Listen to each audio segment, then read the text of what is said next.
sé si vamos a tener mucha audiencia, pero... No, sí está bien. No, Tenemos la audiencia que está escuchándonos al aire, Eso de es hecho. Que mucha gente, hay mucha gente por el streaming también de Duna.cl y de Radio0.cl. La verdad es que fue buena idea colocar este panel como panel de cierre, porque va a recoger un montón de las cosas que se han estado diciendo acá. Aquí se habló del desprestigio de la política y del surgimiento de nuevas élites. Sería interesante saber si ellos sienten que eventualmente están ayudando a conformar esas nuevas élites que están saliendo a dar pelea, que a lo mejor la política, como la conocemos hoy día, no está dando de la manera correcta. Y aquí tenemos dos ejemplos de movilizados, de personas que lideraron un grupo que tomaron la opción de salir a la calle por sus propias razones. Ellos las consideraron legítimas, muchos las consideraron legítimas y los apoyaron en definitiva. Y uno tiene la pregunta de si todas las causas son legítimas o no. Andrés Benítez colocaba el ejemplo del cacerolazo del Barrio Alto, por ejemplo, que mucha gente lo tildó de no legítimo. Bueno, ¿qué es legítimo y qué no es legítimo al momento de movilizarse? ¿Cómo se defienden causas que de repente pueden parecer impopulares, como esa misma de las ollas del Barrio Alto? Hay una demanda, lo decía Oscar Guillermo Carretón, por darle sentido a las cosas. Y nosotros creímos que ustedes están en eso. Están tratando de darle sentido a las cosas vistas desde su particular perspectiva, ¿no es cierto? La invitación es hablar entonces de las calles, de quiénes son los dueños de la calle, de por qué se movilizan, de cómo darle sentido a las cosas. ¿Yo? Sí, estoy tratando de arreglar este micrófono porque se despegó, pero José Juan Pablo. ahí parece que se pegó. Sí, no, ahí está bien. ¿Se escucha? A ver, estaba todo el tiempo tratando de meter un poco la cuchara, pero no puedo partir sin antes sentir que estamos en una sociedad que brinda oportunidades para poder exigir niveles de igualdad, niveles de oportunidades, niveles de menos discriminación y menos clasismo como nunca antes en la historia. Y yo creo que eso se da no solo por, algunos decían, Carlos Peña decía niveles de escolaridad, etcétera, pero yo creo que también tiene que ver con un proceso tecnológico. Por ejemplo, yo hoy día venía en la mañana y no puedo evitar mencionarlo, dado que los invitados panelistas somos puros hombres, lo cual creo que podría reformularse para cuando cumplan 20 años más. Saqué una foto en el Metro Baquedano a una publicidad de Poet, ¿ya? Poet, y salía porque es el multiuso más preferido por las chilenas.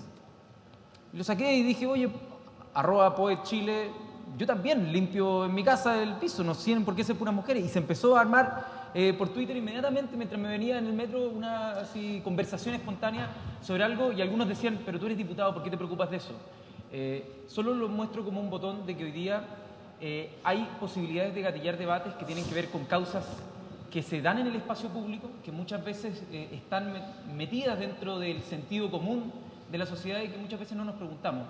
La causa estudiantil desde siempre ha sido, bueno, todo el siglo pasado, fue una lucha de conquistas de derechos, desde la escolarización obligatoria hasta, bueno, cuando se fue ampliando los accesos a la educación tanto básica, media como superior, y ahora en el 2006 al 2011 una exigencia, yo diría, por igualdad. Por igualdad y por no caer en este círculo, no solo de reproducción de la desigualdad, sino de burbuja de deuda, donde era una especie de promesa incumplida. Y ahí yo concuerdo en cierto diagnóstico de lo que planteaba Carlos Peña, pero no en su contenido o acepción como interpretativa de las razones ideológicas de por qué está esta discusión. Pero yo no, en ningún caso podría decir que hay una causa que sea ilegítima. Yo no me burlaría de que haya una movilización en torno a la inseguridad, porque es efectivo que hay problemas de seguridad. La pregunta, desde mi punto de vista, tiene que ver con qué acciones tomamos a partir de esa demanda, que puede ser legítima. La pregunta tiene que ver, ¿es algo mayoritario? ¿Dónde se genera? O sea, los diagnósticos muchas veces tienen que ser más complejos que solamente la manifestación de espontáneamente no sé, un reclamo. Por ejemplo, veíamos el informe del Banco Mundial hace poco tiempo de quiénes iban a pagar la reforma tributaria, y le iban a pagar los más ricos. Entonces, hay un tema que tiene que ver con cómo uno puede levantar una preocupación, lo cual siempre va a ser legítimo en una democracia, pero la pregunta es, ¿cómo hacemos que las cosas se hagan distintas? ¿Es realmente el que reclama algo justo, el que tiene la respuesta necesaria para un problema? Y, Juan Pablo, ¿por qué no es a través de la política que hoy día esas cosas se manifiestan y surgen movimientos como los que ustedes lideraron? Uno que lleva a Giorgio al Congreso y yo, bueno, tú has ido a la cocina del Congreso en más de alguna oportunidad, pero no, a lo mejor también está en tu horizonte meterte en la política futuro, pero no es hoy día la política, la institucionalidad convencional a la que estamos acostumbrados, la que canaliza justamente esas inquietudes que manifiesta Giorgio. Ustedes están optando también por un camino de movilización propia. A ver, primero, no sé cuándo se van a inscribir los candidatos el próximo año, pero ahí no me van a ver, yo lo he dicho en todos los tonos, que ¿Pero por yo qué? no me voy a meter en política. No tengo nada contra los políticos, pero yo creo que de las cosas que uno defiende y las cosas en que uno cree se pueden defender mejor desde fuera de la política que desde dentro de la política. Y es cosa de ver hoy día cómo se está separando cada vez más el mundo de la empresa con el mundo de la política. Y a nosotros lo que nos interesa, obviamente, es el derecho a emprender, el derecho a hacer empresa, ese tipo de cosas, obviamente corrigiendo muchas partes del modelo. Y la calle un poco, que más que calle, la calle que usamos, por lo menos la que represento yo, es una calle que usamos para salir a cobrar las facturas que nos pagan a 180 días, es para salir a vender, es otro tipo de calle. Pero claramente yo creo que se armó esta calle, se armó este movimiento de emprendedores principalmente porque también, considerando lo que se hablaba en el panel anterior, también hay clasismo empresarial. Y hemos vivido, yo creo que los últimos 20 años, un clasismo empresarial enorme, donde el poder está absolutamente concentrado o estaba concentrado en dos gremios, donde vemos la reunión del CEP con la presidenta y como que ahí se va a cocinar todo y ahí se habla todo y tienen el derecho ellos de definir cómo va a ser el país.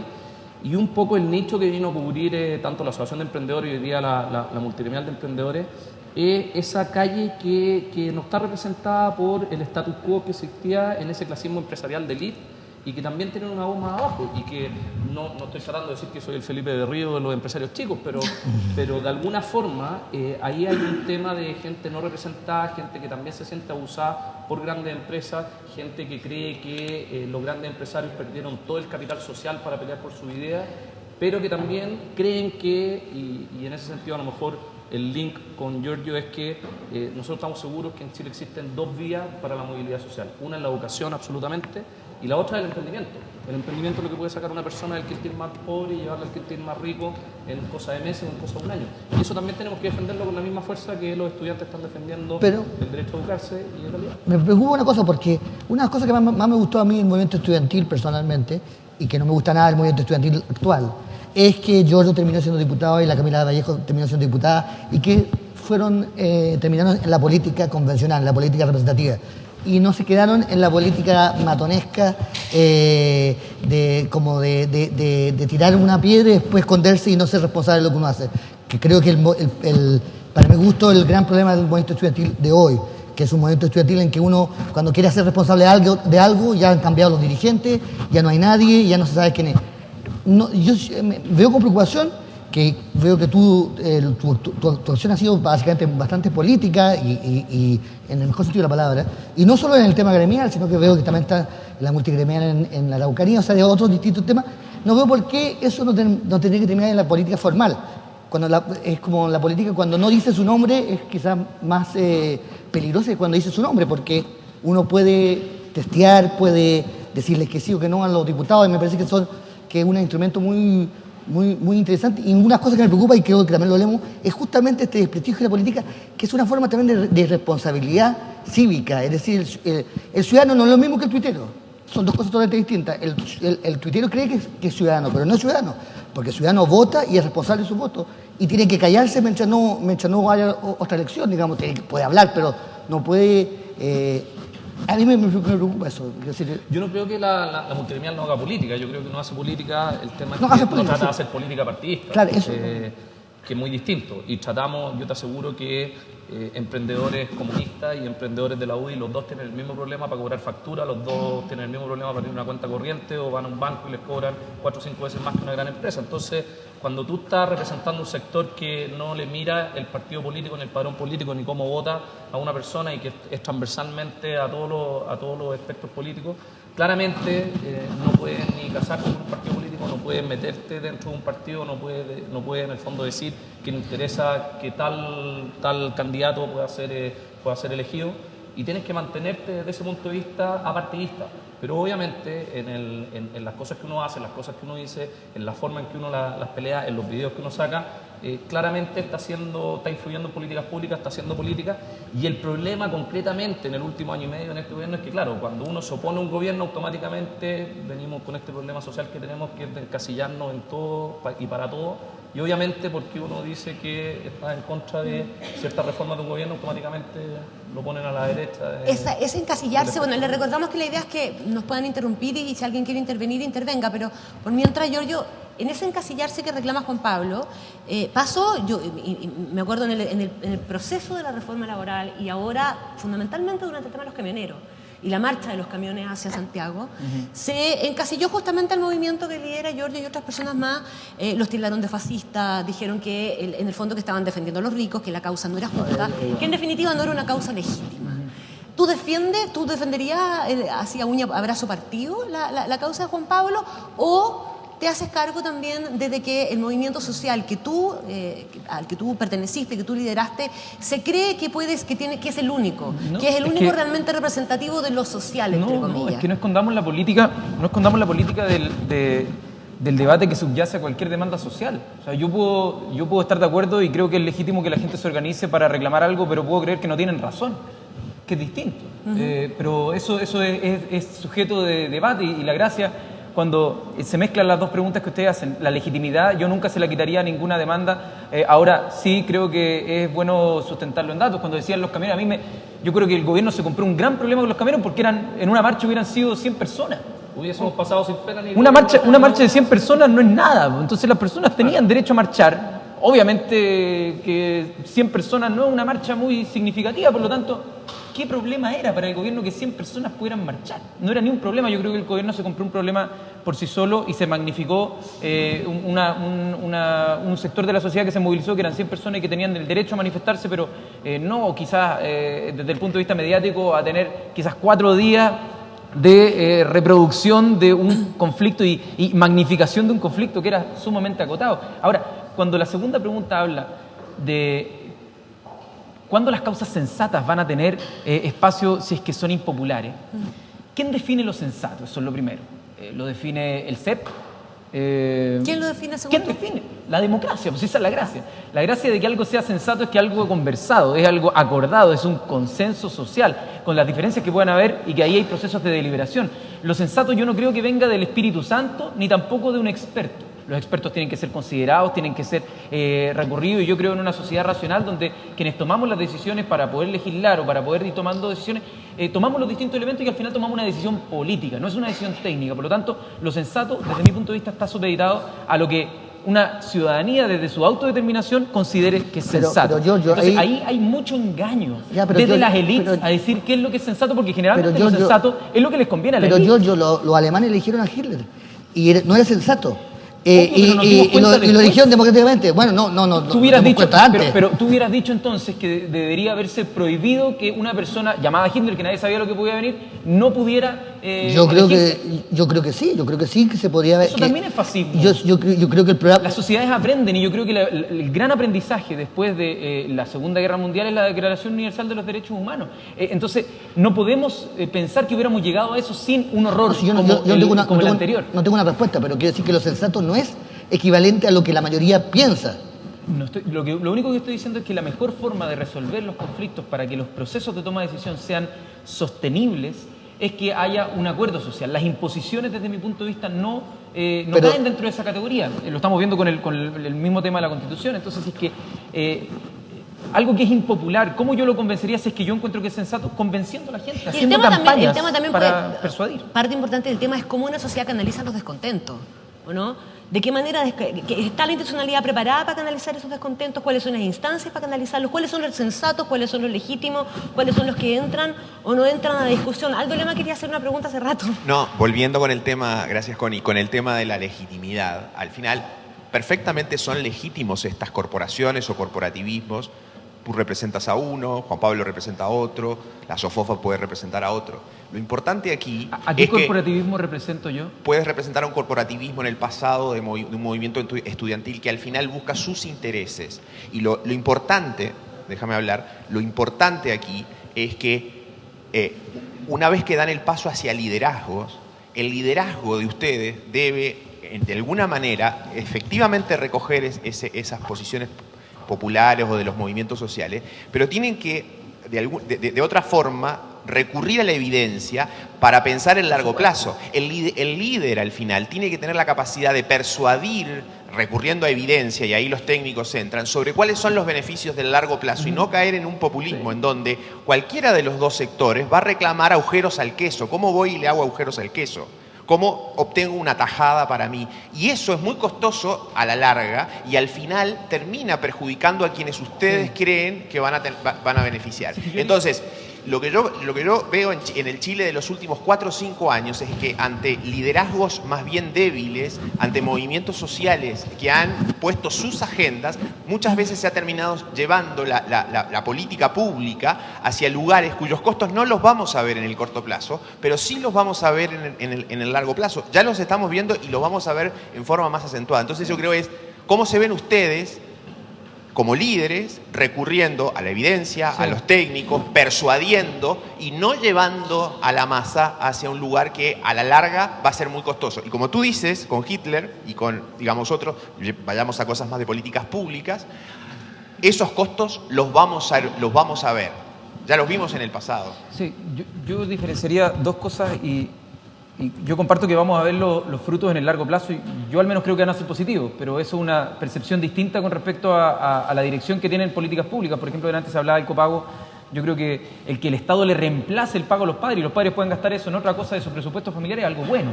No aplasta las diferencias como sugería Jaime. Yo encuentro que es una evolución social, el que nos hagamos cargo de educar a los niños en educación básica y media, algo que los países desarrollados solucionaron medio siglo atrás o un siglo atrás.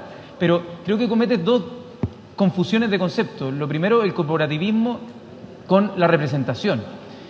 Yo no pretendo ser corporativista con nadie porque una corporación busca intereses para sí mismo, los gremios buscan intereses hacia sí mismos, los representantes buscamos el interés general, que no quiere decir no tener posición política, ojo, pero el movimiento estudiantil fue político y no gremial porque buscábamos que las generaciones que vinieran, no nosotros los que nos movilizábamos, las generaciones que vinieran tuvieran beneficio.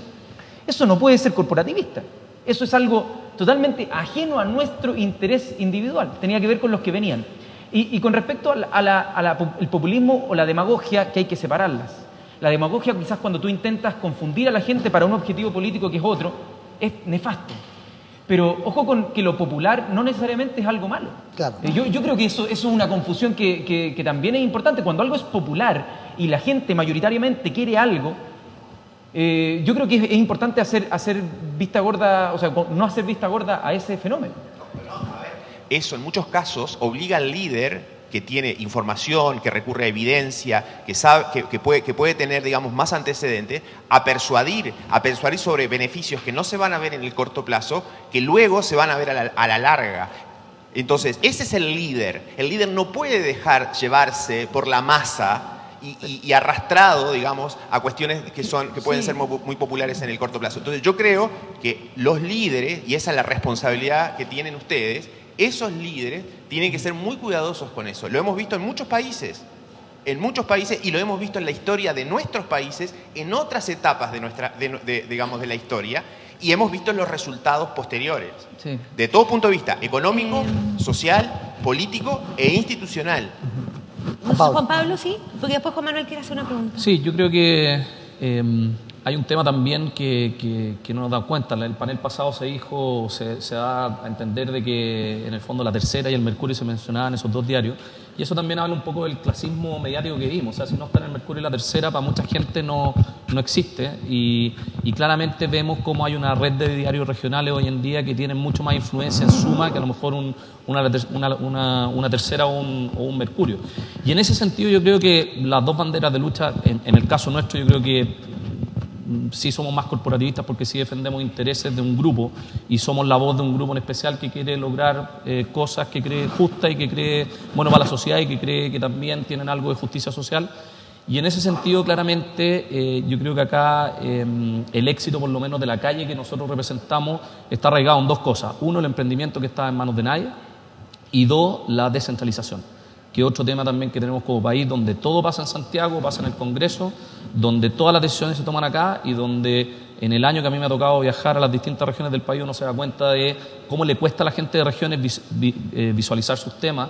Lo que hicimos con los camioneros, que se habló mucho que era algo camionero, pero venían 3 camiones con trilladoras quemadas, con tractores quemados, o sea, venía más gente representada que el mundo camionero. El éxito de eso, y que concuerdo, si no hubiesen dejado pasar, hubiese pasado sin pena ni gloria una caravana, hubiese salido en el cuerpo C de algún diario o en las páginas de adentro de un diario, pero el éxito que tuvo eso fue visualizar un problema. Hoy día todos hablan de un determinado problema, todos están tratando de buscar una solución, y eso que pasó con el tema de la Araucanía, yo creo que le pasa desde Arica a Punta Arenas, con Santiago y con el Congreso, donde no importa lo que pase fuera de Santiago, fuera de Valparaíso, y claramente los problemas, como están todos dispersados, divide y reinará, no me interesan. Pero a mí hay una cosa que me hace ruido, fíjate. Te voy a decir lo siguiente.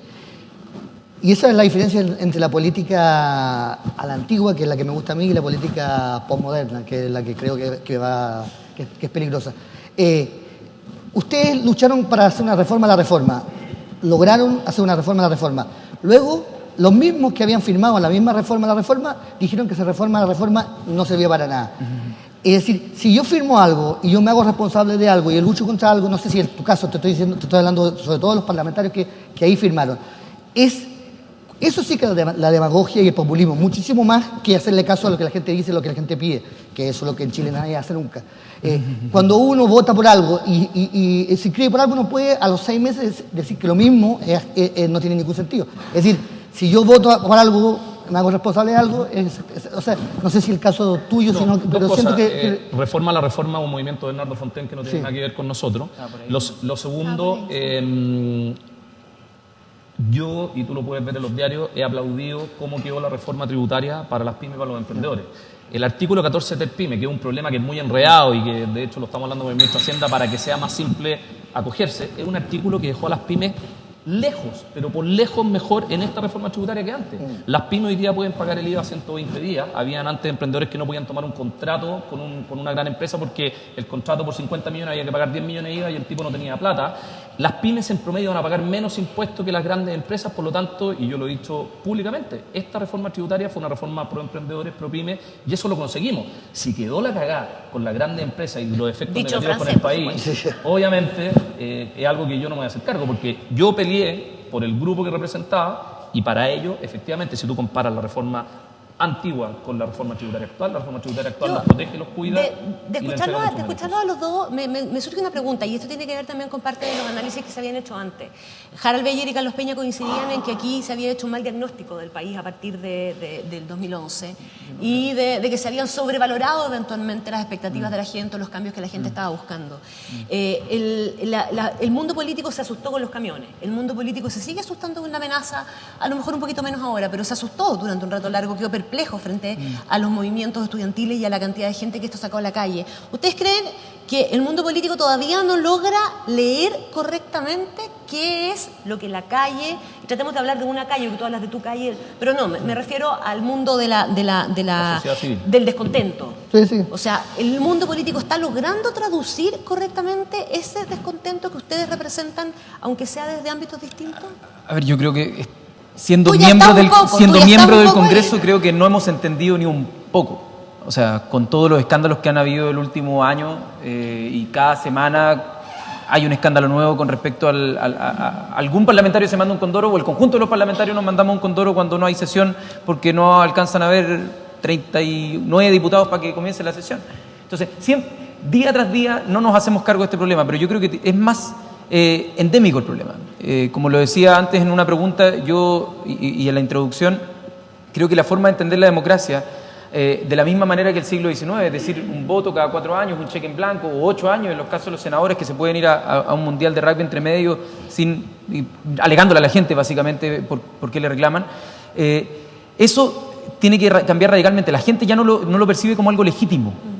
Entonces, ¿por qué yo creo que una nueva constitución nos da una oportunidad? Porque la relación entre la ciudadanía, el Estado y entre los distintos poderes del Estado y la ciudadanía tienen que tener una conversación distinta a partir de las relaciones sociales que viven las personas. Hoy día la gente ya no se comunica igual que hace 30 años. Hoy día la gente, ni siquiera que hace 10 años. La gente ya no hace sus relaciones empresariales, ni de negocio, ni nada igual. ¿Por qué la política tiene que seguir igual que el siglo XIX? ¿Por qué tiene que ser de un bit, como le decimos los computines, cada 4 años? Una decisión binaria. No tiene sentido si es que todos podemos aportar cotidianamente un poquito y encontrar la forma inteligente de aprovechar la inteligencia colectiva y, a su vez, de mantener a nuestros representantes como representantes y no como autoridades que creen que durante 4 años tienen impunidad. Yo creo que ahí está la crisis de legitimidad. Yo creo que hay un cortocircuito total entre la política y la ciudadanía. O sea, a lo mejor Giorgio y Boric representan un poco más de la calle al Congreso y eso obviamente tiene una validez, o probablemente no todos los políticos pueden decir que tiene una validez de saltar de un mundo de la sociedad civil al Congreso. Lo del Mundial de Rugby claramente es una muestra de ese cortocircuito total que hay con la ciudadanía. Y otro cortocircuito que hay total y que refleja eso fue un poco lo que hizo la multigremial. Nosotros sacamos unos letreros con la cara a los senadores preguntándole cómo iban a votar la reforma laboral, que creíamos que era una reforma laboral que afectaba mucho a los emprendedores. No estábamos defendiendo a las grandes empresas, pero afectaba a los emprendedores. Y el impacto que generó eso, en términos de gente que nos llamó, no en muy buenos tonos, diciendo que cómo podíamos hacer eso, cuando era un ejercicio normal, preguntarle a quien vota por ti cómo va a votar, nada más. Déjame preguntarte, Giorgio, a propósito de esto último que dice Juan Pablo, si a ustedes les molesta que existan 2 tipos de calle, la que sale a marchar por la Alameda y la que tiene plata para poder hacer esa campaña en los diarios que se han mencionado tantas veces aquí. Todavía debo 15 millones la estrella de los camiones, así que si alguien quiere... Está bien, pero tuviste la osadía de endeudarte por 15 millones para hacer esa campaña que no hicieron los estudiantes porque los estudiantes buscaron otra forma de calle. No es que me moleste, siento que son caracterizaciones distintas de una intención de influir en la política. Todo es presionar a la política, solo que uno viene evidentemente desde la posibilidad de acceder al capital y otro desde la masa, que son, creo yo, cosas distintas. Entonces, como tú dices, poner un aviso que, no sé si está Bernardo, se fue, pero estuvo hace un rato. ¿Qué Bernardo pero yo lo he conversado con él porque estábamos en el panel de la Futuro. Tener la capacidad de un fin de semana poner, no sé cuánto cuesta, 10, 15 millones de pesos, una hoja de doble plana cuando se está discutiendo la reforma tributaria, con las caras y las citas descontextualizadas de las distintas personas, me parece que es criticable. Así como ellos critican, también es criticable esa forma de hacer presión social. Y como también poner 2 imágenes donde yo cuando lo vi, honestamente cuando lo vi pensé que ellos decían... Pensé que los dos, como la imagen, a mí lo que me quedó es que los 2 parlamentarios, senadores de una región, estaban diciendo esto va a generar menos empleo. Yo pensé que era una cuña de ellos. Entonces creo que también hay que tener ojo con cómo se juega con esas formas de movilización. Ya, y déjame hacerte ahora la contrapregunta a ti, Juan Pablo, porque tú has hablado varias veces de clasismo. Y lo has mencionado en varias oportunidades aquí. Clasismo empresarial. Del clasismo empresarial, pero el clasismo existe en todas partes, existe incluso en los sectores, digamos, más pobres, el clasismo está, pero el clasismo empresarial. Déjame preguntarte, ¿en qué lado te ubicas tú? Cuando el mismo día de la comida de la SOFOFA, donde se habló hasta el hartazgo de reforma laboral, de nueva constitución, por supuesto con miradas tremendamente críticas, y también le aprovechan de pagar de nuevo la reforma tributaria, no hubo ni una sola palabra para referirse al cierre del mall del mueble, que dejó a 2.000 personas en la calle, entre ellos no solamente trabajadores, sino que también emprendedores que estaban subarrendando y que en muchos casos no se habían enterado de la realidad que se les venía encima, con el agravante además, desde el punto de vista social, del impacto que representa poner un gran supermercado en una zona como esa, afectando también a otros emprendedores. Entonces me gustaría saber, ¿en cuál de los 2 lados te ubicas tú? Porque es más fácil escucharte hablar de una crítica a la nueva Constitución y a la reforma laboral que salir a defender a los que se vieron afectados ese mismo día por el cierre de un mall. A ver, básicamente yo creo que faltó defender a esa gente, faltó también hacerse cargo de la relación de la política y la empresa, faltó hacerse cargo de cómo hoy día un sector pesquero financia a través de un tema que es bastante complicado a muchos parlamentarios, faltó hacerse cargo de la colusión de la farmacia, del tema de los pollos, o sea, faltó hacerse cargo de muchos temas. Yo lo he dicho públicamente que creo que el gran error que ha cometido el gran empresariado en Chile es esconder la cabeza, es no hacerse cargo de los temas, y eso ha llevado a algo que yo también peleo, que es nos metan a todos en el mismo saco. O sea, cuando hablamos de la corrupción de la farmacia, cuando hablamos de todos los escándalos de los empresarios hoy en día, te meten a todos en el mismo saco. Por lo tanto, claro, tú eres emprendedor, la lleváis, estáis innovando, generáis 2, 3 empleos, pero cuando ya generáis 10, empezáis a caminar por esa cornisa donde si eres emprendedor, empresario. Nosotros le dimos el premio Emprendedor del Año a Marcelo Chicali, el fundador del Liguria, en la Asociación de Emprendedores de Chile. Se lo dimos por 2 cosas. Uno, por pelear para que los horarios de atención en Providencia fueran más grandes. Yo tomo trago gratis. También, me dieron bar abierto. Pero Marcelo Chicali decía, yo en Liguria me gano el 90% de mi plata de día y hasta las 12 de la noche. A mí no me afectaba el tema. Pero resulta que todos los bares que tenían que abrir entre las 12 y las 3 de la mañana, y se puso a defender algo que no lo ayudaba a él, se puso a defender al resto, le dimos el premio por eso, pero él dio un discurso que dijo emprendedor o empresario. Entonces dijo el empresario el malo de la película, el emprendedor el niño bonito, y empezó a hacer, y al final él termina diciendo yo soy los dos, porque tú no puedes cortar el partir como emprendedor y llegar a ser empresario. Y en ese sentido yo creo que en la SOFOFA faltó hacerse cargo de todos los cagazos que se ha pegado el empresariado, de todos los cagazos que le han quitado todo el capital social para defender su idea, y en ese sentido nosotros nos queremos desmarcar. Si no salía a defenderlo del molde del mueble es porque no lo represento, no conozco si son un gremio que son parte de la multigremial. Si hubiesen sido un gremio que era parte de la multigremial, no hubiese tenido duda de ir a defenderlos, de organizarlos, de tratar de negociar algo y de tratar de buscar una solución. Pero tampoco se trata, como una vez también nos llamó la Confepa para decir, oye, ¿por qué no la multigremial defienda la Confepa? Porque no es nuestro tema, o sea, nosotros también no podéis defender todas las causas. Y si ellos hubiesen sido parte de la multigremial, ahí hubiésemos estado obviamente defendiéndolo porque claramente afecta a muchos emprendedores. Pero Juan Pablo, yo creo que lo que comenta Juan Manuel, evidentemente, si desde tu perspectiva la defensa es de las pymes, hay un conflicto con la empresa grande y con la acumulación de capital. O sea, siempre la pyme tiene una barrera de entrada como donde incluso muchas empresas en Chile han hecho dumping y hacen que las otras empresas caigan. ¿Cómo, por ejemplos como ese, donde ustedes cuestionan ideológicamente el concepto de la acumulación y de la imposibilidad de poder generar barreras? Porque tú dices, mira, nosotros hacemos política pero no partidista, pero ahí hay un ejemplo claro de cómo, en este caso un supermercado, una cadena de supermercados multinacional, puede terminar acabando con una vía de barrio que es efectivamente de puro emprendedor. No, solo emprendedores. Quiero agregar algo. Están haciendo bien su trabajo. Claro, es exitoso. Walmart, y quizás, bueno, son un mal ejemplo porque no pagan muy bien, pero generalmente, ¿por qué las empresas grandes que hacen mejor su trabajo y se tragan a los otros tendrían menos derecho que las empresas chicas? Eso es un poco lo que pasa, o sea, los chicos no están organizados. Si la gente del molde del mueble hubiese estado organizado, hubiese tenido apoyo... Están organizados ellos, pero el problema es que vivir y reinará en este país es la consigna. Entonces, si ellos a lo mejor, ¿qué es la pega que estamos haciendo nosotros? Tratar de organizar a todos los chicos y que cuando haya que ser solidario para manifestarse, saltemos todos.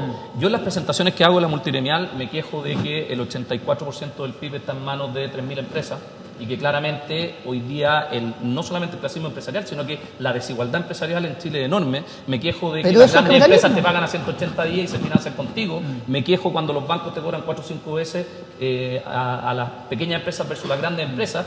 Y obviamente eso también me ha traído costos enormes. O sea, yo las peleas que tuve con Jorge Aguad, el ex presidente de la Asociación de Bancos, eran un nivel que casi fueron matonescas, o sea, en términos de lo que me pasó a mí con mi empresa, de cosas que me hicieron, y solamente por quejarme de medios de pago, solamente por quejarme que... Pero así como el presidente de la Asociación de Bancos en este país llegó a decir que los emprendedores no éramos negocio para los bancos. Sí, pero así como tú dices organizado, la idea es que tengan legitimidad en las instituciones políticas.